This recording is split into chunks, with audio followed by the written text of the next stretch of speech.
A Câmara dos Deputados acabou de aprovar o projeto de alteração das regras sobre as emendas parlamentares. A proposta foi protocolada ontem pelos presidentes do Senado e da Câmara.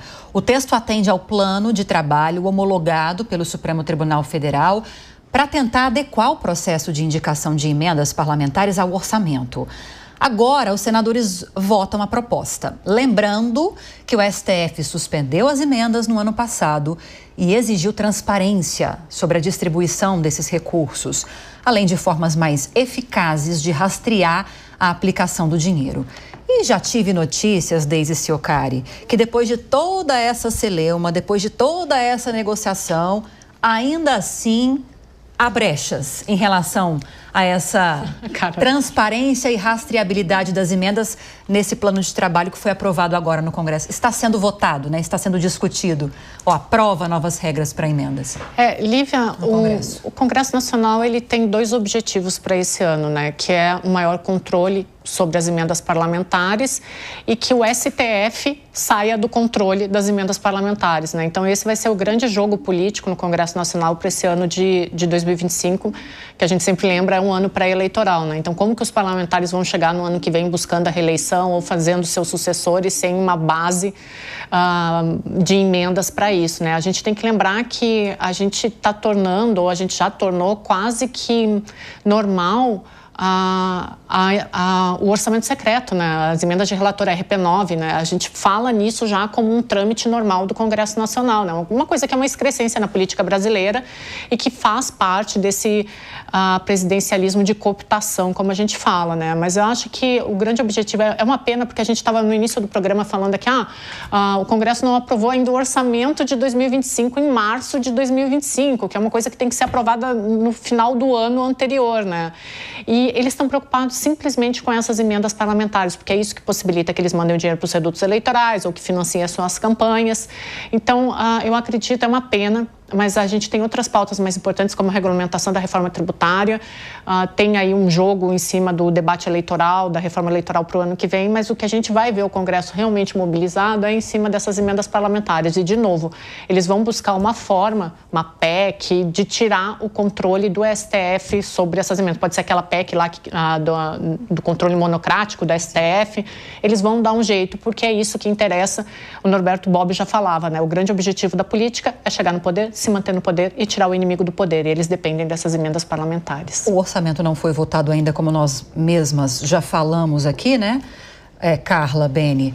Mas é importante a gente destacar que, até agora, pelo que se tem de informação, no mínimo 50 bilhões de reais em emendas parlamentares agora para 2025. Quando você realiza essa aprovação, eu acho que tem só uma única pergunta, né? Na planilha que eles vão ter que entregar agora, não tem uma linha para o destino do nome do parlamentar. É só isso que precisa. Toda essa discussão está encerrada. Então, a brecha é que você não colocou a linha na planilha para colocar o nome. Então, você não tem o valor marcado. Então, você não consegue saber se quem recebeu vai continuar com o mesmo problema, exatamente o que a Deise acabou de falar. Não sabe quem recebeu, se foi para o reduto dele, se foi uma coisa transversal, eu entrego para o reduto dela e ela entrega para o meu, e assim a gente continua. O orçamento não é aprovado e a gente está falando, são 50 bilhões de reais. Então, o que a gente tem observado nos últimos anos mesmo, 19, 20, 21, uma transferência do orçamento do executivo para o legislativo. E essa é a problemática, porque quando você transfere o orçamento do executivo para o legislativo, você desidrata projetos de longo prazo.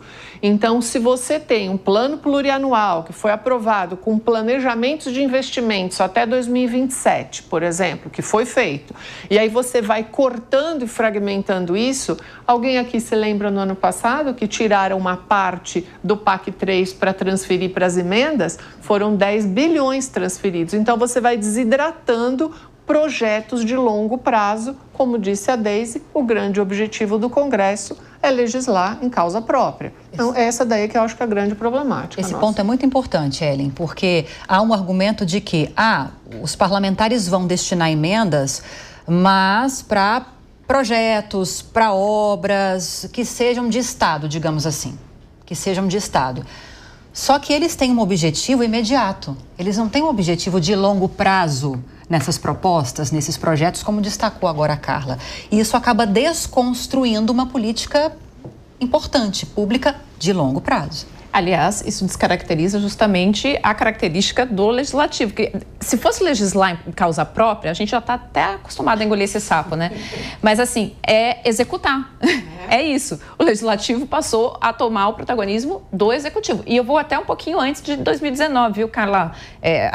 Esse enfraquecimento forte do executivo foi lá no governo Dilma, sim, né? E aí o Temer manteve, isso. Aí Bolsonaro... Aí o secreto vem em 19, começou isso mesmo, exatamente. E aí Lula achou que ia chegar sendo Lula, né? O grande articulador, quando ele se deu conta de que não era mais o mundo que ele viveu antes. E isso é um grande problema em termos de política de Estado. Porque o que a gente está falando agora não é mais eu vou lá e eu tenho um programa que é o Pé de Meia, que vai ir para todos os estudantes do ensino médio, e isso vai ser uma política de Estado para que esse estudante não tenha evasão escolar. Não, é a Deise chegar lá no Ministério da Educação, ela é uma deputada federal, e dizer: eu quero uma escola na minha cidade técnica, eu quero uma escola técnica federal na minha cidade. Mas, Deise, não tem público para isso. A sociedade não é centro de uma escola técnica federal. A política pública não está votada... Dane-se, eu quero uma escola técnica na minha cidade, porque é isso que vai me dar o voto no que vem. É assim, na prática, que funciona esse sequestro do orçamento. Você elimina com uma política pública de Estado e cria políticas individuais para currais eleitorais, para escolas que vão ficar abandonadas, hospitais que vão ficar abandonados, porque não tem orçamento e nem política para mantê-los depois. Mônica, olhando de Dilma para cá, aproveitando que a gente mencionou isso agora, não tem ninguém que consiga fazer frente ao Congresso Nacional? Teria o Supremo Tribunal, mas a gente agora resolveu eleger o Supremo Tribunal como o grande inimigo da nação. E o que nós estamos fazendo é justamente tirando a força do único órgão que, sim, precisa controlar isso. Agora, esse assunto das emendas me revolta, me dá dor de estômago, dor de cabeça, taquicardia. Não existe motivo para ter emenda no Brasil. É simples assim, tem que acabar com esse negócio. A emenda subverte a democracia. Ela acaba com a democracia. Por quê? A Ellen disse muito bem. O deputado vai lá e ele quer uma escola, por quê? Porque traz voto. Traz voto, gente. Eu fui candidata a deputada. Eu me lembro de ir em cidades do interior onde eu chegava, fazia uma fala sobre combate à corrupção, que é a minha pauta, e as pessoas diziam: eu gostei muito de você, achei você ótima, mas eu vou votar aqui no Zé da Esquina porque ele trouxe emenda para a cidade. Os nossos parlamentares viraram despachantes que estão lá para levar dinheiro e ganham voto em troca disso. E aí a gente chega nessa situação absurda, onde eles não votaram o orçamento até agora, porque eles estão discutindo a emenda. É assim, é o rabo abanando o cachorro. A emenda é uma emenda ao orçamento. A gente não tem orçamento, mas a gente está discutindo as emendas. Tem que acabar. Eles têm que votar um orçamento. No orçamento tem que estar todos esses dinheiros, todos esses valores que estão indo para a emenda, para a escola, para a ponte, para o que for. Tem que estar no orçamento. Eles votem um orçamento, vai tudo para dentro do orçamento e aí o orçamento vai ser executado. Está tudo de cabeça para baixo. Ah, mas as emendas no sistema americano funcionam, são importantes porque o deputado vai brigar pelo seu distrito. O voto lá é distrital. Aí faz sentido, porque você tem alguém que está olhando de perto. No nosso sistema não faz sentido. Hoje com a internet a gente sabe o que tem, qual cidade precisa do quê, tem critérios técnicos e é assim que isso tem que ser executado. Emenda não faz mais sentido, gente. Vamos começar a falar disso. Quando eu era candidata, as pessoas me diziam: se você for eleita e pudesse ter um desejo, o que você gostaria que acontecesse? Meu desejo era o fim do foro privilegiado na época. Hoje não é mais. É o fim das emendas. E quem defende emenda, em geral, está ganhando com elas. Presta atenção.